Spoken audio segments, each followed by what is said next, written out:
Ya, oke. Setelah kemarin di video yang lalu kita sudah membahas tentang komponen covector field atau komponen medan vektor dan juga dual basis covector field di sistem koordinat kartesian.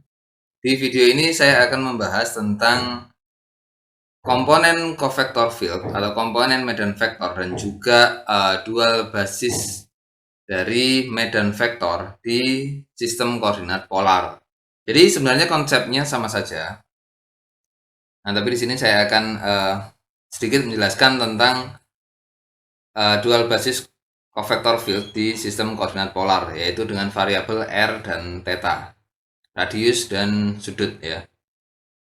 Nah, kita tetap akan gunakan fungsi persamaan di video-video sebelumnya, yaitu f x, y. Jadi ada variabel x dan ada variabel y sama dengan x kuadrat plus y kuadrat. Ini adalah bentuk persamaan dari atau bentuk fungsi dari sebuah kurva yang bentuknya adalah parabola. Bentuknya adalah parabola. Jadi seperti ini ya. Nah, x dan ke arah sana adalah y. Nah, bentuknya adalah seperti ini. Tapi di sini saya akan mengkonversikan ke dalam sistem koordinat polar, yaitu r dan theta. Oke, jadi variabel x kita ubah ke bentuk polar, jadinya adalah seperti apa? Nah, oh ya, untuk mengingatnya, sebenarnya kita tidak perlu menghafal dari semua simbol atau semua persamaan konversi dari suatu sistem koordinat ke sistem koordinat lain. Kita tidak perlu seperti itu, kita hanya harus memahami konsepnya. Jadi kita bisa menggunakannya berulang-ulang dan kapanpun itu diperlukan tanpa harus menghafalnya. Tapi kalau misalkan kita memang punya ingatan yang cukup kuat dan bisa menghafal beberapa fungsi atau beberapa persamaan, ya silahkan dan itu lebih bagus. Tapi tetap kita harus mengingat dari mana fungsi itu berasal, dari mana persamaan itu diturunkan. Jadi seperti itu. Nah, saya juga di sini tidak terlalu menghafal dan juga tidak terlalu mengingat banyak karena pertama ingatan juga ada batasnya, yang kedua juga kita sudah ada fasilitas seperti internet, Google, dan kita bisa mencari konversi itu dari internet. Nah, jadi seperti ini. X untuk mengubahnya menjadi R dan theta adalah seperti ini. Ingat segitiga ya, trigonometri. Ini adalah R, ini adalah X, ini adalah Y. Ini adalah theta. Nah, X itu adalah R cos theta ya. Karena theta di sini cos theta itu adalah X per R. Jadi X sama dengan R cos theta. Nah, jadi seperti itu cara mengingatnya. Atau cara mencari konversinya. Jadi kalau kita hafal ya kita lebih cepat tanpa harus seperti ini. Oke, X adalah R cos theta, lalu Y adalah R sin theta ya. R sin theta. Nah, berarti fungsinya akan berubah menjadi seperti ini. F tidak lagi variabel X dan Y, tapi R dan theta. Sama dengan X kuadrat berarti R cos theta kuadrat plus Y kuadrat adalah R sin theta kuadrat. Nah, kalau dikeluarkan menjadi R kuadrat cos kuadrat theta plus R kuadrat sin kuadrat theta. Nah, kalau dilihat di sini, fungsi ini terdapat variabel R dan theta. Tetapi sebenarnya fungsi ini hanya terdapat variabel R karena jika diringkas hanya akan menjadi seperti ini. R dikeluarkan cos kuadrat theta ditambah dengan sin kuadrat theta. Hasilnya adalah 1 ya. Ini sama dengan 1. Maka sisanya hanya R kuadrat. Oke, jadi fungsi ini ternyata hanya terdapat variabel R. Jadi sebenarnya untuk contoh di sini ini kurang tepat karena tidak ada variabel theta. Jadi kurang bisa mewakili penjelasan dari medan kofektor di sistem koordinat polar karena kurang variabel theta. Tapi karena di sini saya sudah memakai fungsi atau persamaan ini di video-video sebelumnya, saya tetap akan gunakan ini. Nanti saya akan berikan penjelasan sedikit tentang cara menggunakan variabel theta di dalam sebuah fungsi ya. Jadi pengaruhnya seperti apa sih variabel R dan variabel theta di sebuah fungsi. Nanti mungkin kalau ada kesempatan lagi saya akan berikan contoh yang komplit yaitu dengan variabel R dan juga terdapat variabel theta juga. Oke, kita lanjutkan di sini. Berarti di sini hanya terdapat variabel R karena fungsinya adalah R kuadrat. Nah, lalu dari video sebelumnya kita dapatkan persamaan dari kofektor field atau medan kofektor. Jadi saya di sini lebih sering menyebutnya kofektor field karena menurut saya ini lebih mudah penyebutannya daripada medan kofektor. Tapi kita sama-sama tahu bahwa kofektor field ada di dalam bahasa Indonesianya adalah medan kofektor. Oke. Kofektor field, persamaan kofektor field di sini berarti menjadi dF itu sama dengan do F per do R dikali dengan dr plus do F per do theta dikali dengan d theta.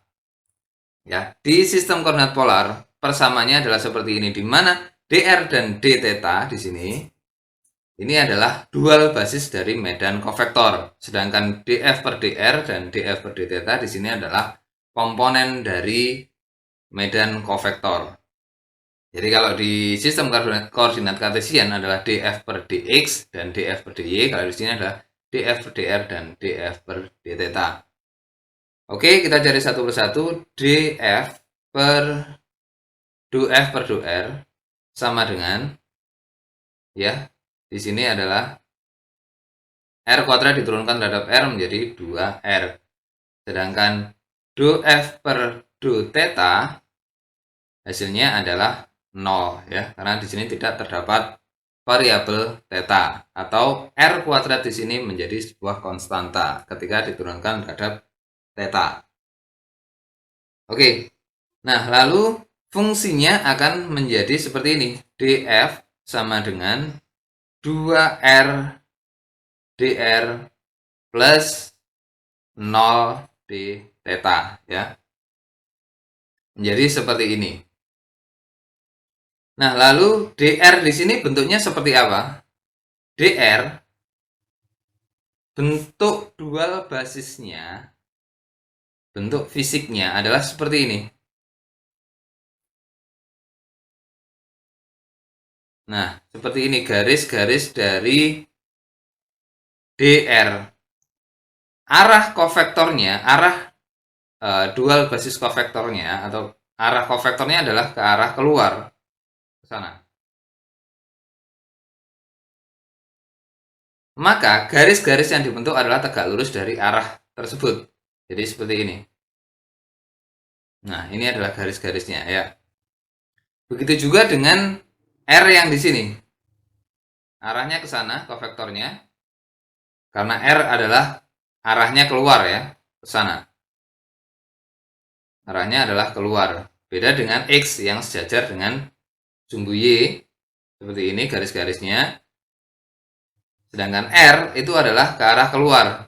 Dan bentuk aksisnya seperti itu. Aksisnya adalah keluar. Maka bentuk kofektornya adalah juga ke arah keluar. Dan garis-garis kofektornya adalah selalu tegak lurus dengan arah kofektor tersebut. Jadi kalau ini arah kofektornya, maka garisnya akan seperti ini. Nah, maka kalau disambung akan membentuk sebuah lingkaran-lingkaran seperti ini. Jadi ini adalah garis-garisnya. Nah, ini adalah bentuk dari dr. Lalu d theta itu bentuknya adalah seperti ini. Kalau d theta, arah kofektornya ini, arah kofektornya adalah seperti ini, ke arah sana.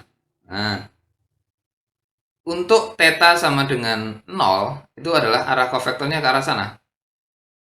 Nah, arah kofektor theta sama dengan pi per 4 itu adalah ke arah sana.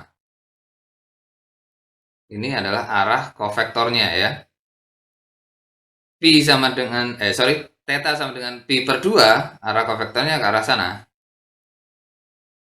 Nah, garis-garis kofektornya adalah sejajar dengan arah kofektornya. Berarti sejajar.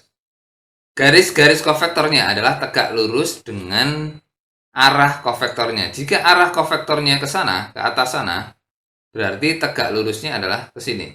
Nah, ini arah kofektor. Ini adalah garis kofektornya adalah seperti ini. Sedangkan di sini arah kofektornya adalah ke arah sana, maka garisnya akan seperti ini. Di sini arah garisnya seperti ini, di sini arah garisnya seperti ini arah garisnya seperti ini. Jadi selalu tegak lurus dengan arah kofektornya. Jadi arah kofektornya untuk theta itu adalah melingkar seperti ini. Nah, maka garisnya adalah ke arah keluar seperti arah kofektor dari R. Jadi kebalikannya ya. Arah garis-garis kofektor theta itu adalah searah atau sejajar dengan arah dari kofektor R. Tapi arah kofektor theta itu sejajar atau searah dengan garis-garis kofektor R. Ya, jadi kebalikannya. Jadi garis dari kofektor theta seperti ini. Nah, seperti ini garis-garisnya. Kalau arahnya dia melingkar ya, ke arah sana, ini ke arah sana, sini ke arah sini, ini ke arah sini ya. Seperti itu.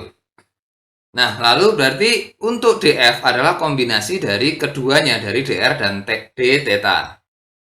Berarti DF di sini adalah 2R dari dual basis R, dual basis kofektor R ditambah dengan 0 dikali D theta, yaitu seperti ini. Untuk komponen ini, 0 dan 2R ini adalah menentukan kerapatan dari kofektor dari dual basis ini ya. Jadi kalau misalkan ini dual basisnya adalah seperti ini, 2R-nya di sini akan lebih rapat 2 kali lipat dan dikali dengan R-nya ya. Oke. Lalu kita akan gambar. Dari bentuk kombinasi ini kita akan gambar. Nah, kita gambar menjadi seperti ini. Jadi kita lihat ya kombinasinya. Di theta sama dengan 0, di theta sama dengan 0, seperti apa bentuknya? Karena dia R, dia tidak ada theta, maka ini bisa kita abaikan. Maka garisnya juga sama, akan seperti ini. Tapi di sini ada 2R. Nah, maksudnya dari 2R ini berarti dia akan terpengaruh oleh R-nya. Semakin besar R-nya, dia akan semakin rapat, karena perkaliannya akan semakin banyak. Misalkan di R sama dengan 1, maka dia akan menjadi rapat 2 kali lipat, karena 2 dikali 1 dikali ini menjadi berarti 2 kalinya. Jadi lebih rapat 2 kalinya, misalkan di sini. Nah, sedangkan ketika R-nya menjadi 2, maka dia akan lebih rapat 4 kali lipat. Jadi lebih rapat di sini. Lalu ketika R sama dengan 3, dia akan lebih rapat 6 kali lipat. Jadi lebih rapat, lebih rapat, lebih rapat seperti ini. Nah, begitu juga dengan theta sama dengan pi per 4. Nah, theta sama dengan pi per 4 juga sama. Dia akan lebih rapat karena terpengaruh oleh R-nya, semakin keluar semakin rapat. Nah, seperti ini. Di sini juga sama, di pi di theta sama dengan pi per 2 juga sama. Nah, maka jika dia diteruskan akan membentuk sebuah lingkaran. Nah, garis-garisnya akan menyambung menjadi sebuah lingkaran. Nah, jika dilihat dari samping atau dari dua dimensinya, kenapa dia bisa lebih rapat ketika R-nya semakin besar atau semakin keluar dari pusat? Itu karena seperti ini. Bentuk kurvanya adalah seperti ini, sorry. Nah, di dekat pusat atau di dekat pusat, R-nya yang kecil, dia akan landai. Seperti ini. Nah, agak keluar, dia akan agak curam. Dia akan semakin rapat. Nah, di sini, ini awalnya lingkaran pertama, lalu lingkaran kedua, dia akan rapat. Lingkaran ketiga, dia agak keluar, dia akan lebih rapat lagi. Lingkaran yang di luar lagi, dia akan lebih rapat lagi. Lingkaran yang luar lagi dia akan lebih rapat lagi. Jadi kalau dilihat di atas, dari atas itu adalah semakin rapat ini garisnya. Nah, seperti itu sampai dia itu hampir berhimpitan dari garis sebelumnya dengan garis yang terakhir, dia akan hampir berhimpitan. Jadi seperti itu. Jadi semakin curam, semakin curam, semakin curam, semakin curam. Yang tadinya landai akan semakin curam, semakin curam. Oke, itu adalah pengaruh R di sini terhadap kerapatan dari DR. Nah, berarti di sini adalah kombinasi R dengan komponen kofektor field yang pertama. Lalu bagaimana dengan d theta? Nah, d theta di sini tidak bisa tidak mempengaruhi karena di sini komponen kofektornya adalah 0. Tapi saya akan jelaskan sedikit bagaimana jika komponen tersebut tidak 0 atau anggap saja di sini adalah 1 ya. Di sini sama dengan 1. Jadi ada pengaruhnya. Ketika di sini sama dengan 1, komponen kofektor fieldnya adalah sama dengan 1, maka jadinya adalah akan seperti ini.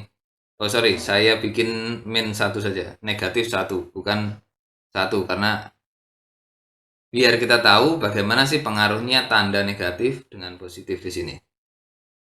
Oke, kita gambarkan lagi. Ini jika ini bukan fungsi ini ya, tapi jika ada variabel theta. Nah, maka ketika theta sama dengan 0, theta sama dengan 0, maka tetap bentuk garisnya akan tetap seperti ini karena theta sama dengan 0. Jadi theta sama dengan 0 seperti ini.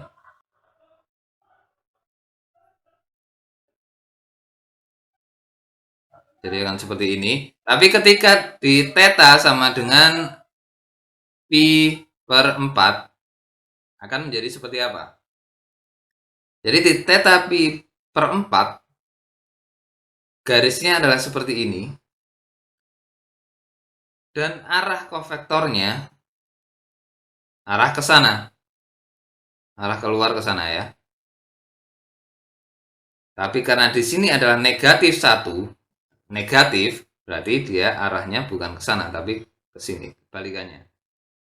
Ya, kebalikannya. Bukan seperti ini. Nah, ketika arah kofektor dari theta adalah ke arah sini dan R itu adalah ke arah keluar sana, maka gabungannya adalah ini ke sana ya, ini R-nya ke sana, maka gabungannya adalah ke arah sini. Nah, ini adalah penjumlahan dari dual basis kofektor R dan dual basis kofektor theta di pi per 4. Arahnya ke sana.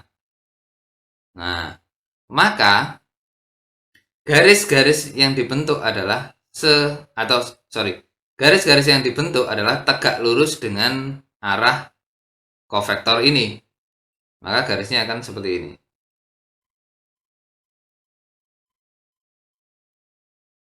Nah, akan seperti ini. Jadi kalau disambung ya mungkin seperti ini.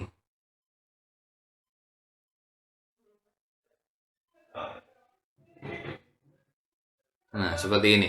Nah, sedangkan untuk di pi per 2, bagaimana dengan di pi per 2? Pi per 2 berarti dia sebaliknya ke sana, harusnya ke arah sana, tapi karena negatif dia ke sana berarti. Dan R-nya adalah ke sana, berarti arah penjumlahannya jadinya ke sana. Maka garis-garisnya adalah tegak lurus seperti ini. Ya, jika disambung adalah seperti ini.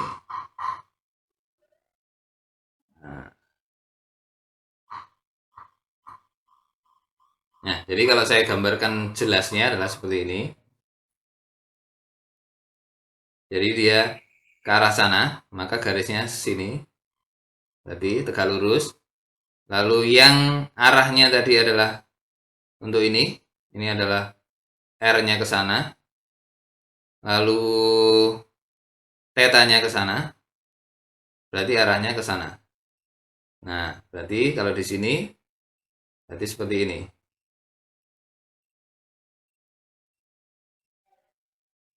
Nah, sini. Ini tegak lurus. Dari sini ke sini. Nah, bentuk garisnya adalah seperti ini. Sorry, di sini garisnya ke sini ya, sorry. Ini adalah arah kofektornya, berarti ini garisnya ke sini. Jadi seperti ini.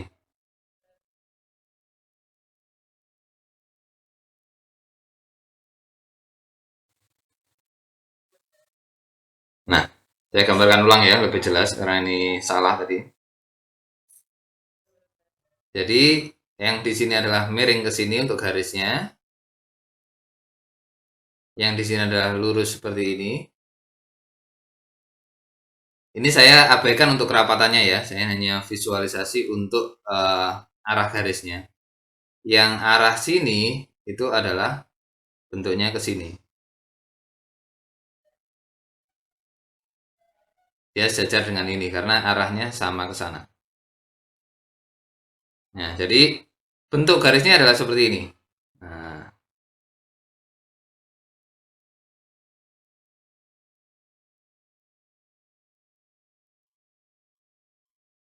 nah, jadi bentuk garisnya adalah seperti itu. Mungkin bisa diteruskan di pi sini berarti berapa? Di sini pi per 2, ini pi per 4, di sini ada pi 3 per 4, di sini ada pi, di sini ada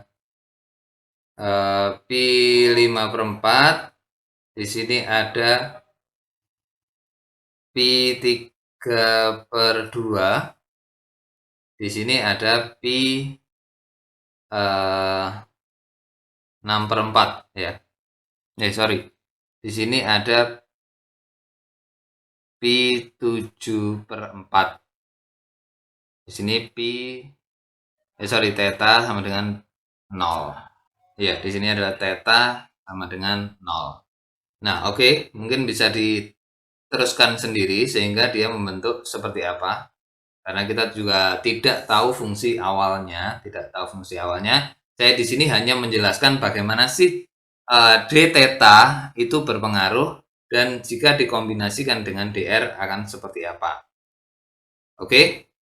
Jadi seperti itu ya. Jadi sama saja konsepnya dengan di sistem koordinat kartesian, di mana juga merupakan kombinasi dari dual basis medan kofektor dengan komponen medan kofektor.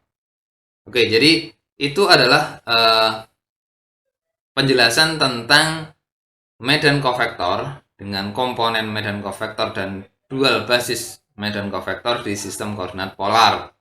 Jadi seperti itu kombinasinya. Dan untuk bentuk ringkasnya, jadi kalau di tensor aljabar ya, di situ terdapat kofektor alfa. Itu adalah sama dengan alfa 1, itu adalah komponennya. Alfa 1 epsilon 1 plus alfa 2 epsilon 2 diringkas menjadi alfa sama dengan alfa i epsilon i. Dengan di sini terdapat sigma, tapi dihilangkan dengan Einstein notation tanpa menghilangkan arti dari sigma tersebut. Lalu bagaimana dengan kofektor field atau medan kofektor? Jadinya bentuknya adalah seperti ini. df, ya. Kalau bentuk panjangnya adalah df per c1. C1 di sini maksudnya adalah Cartesian 1 atau X dikali dengan dc1. Sorry di sini 1 di atasnya. Ditambah dengan df per c2 dikali dengan dc2. Kalau diringkas menjadi df per ci dikali dengan dci. Di sini ada sigma karena ini adalah penjumlahan ya, tapi di sini juga sama dihilangkan oleh Einstein notation. Sedangkan polar itu adalah df per pi dikali dengan dpi. P di sini untuk P1 adalah R dan P2 adalah theta. Oke, sekian penjelasan atau pembahasan tentang kofektor field atau medan kofektor dengan komponen-komponennya dan juga dual basisnya di sistem koordinat polar. Sekian, terima kasih.